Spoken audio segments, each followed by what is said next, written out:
Mga minamahal na kababayan, andito ngayon. Salamat po sa inyong lahat. Salamat po sa pagtitiwala.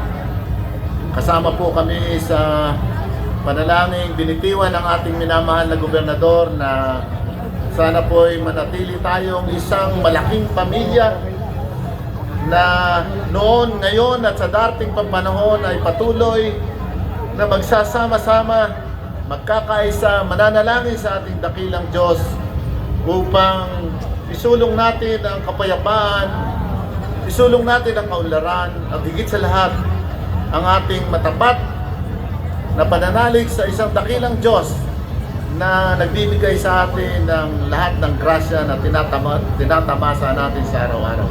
Muli po, sa lahat po ng ating mga kapatid na dito ngayon, kayo po ang aming inspirasyon. Sana po ay matugunan po namin ang inyong inaasahan sa amin bilang lingkod ng bayan.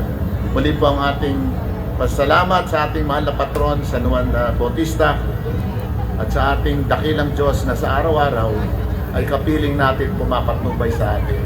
Magandang umaga po sa lahat.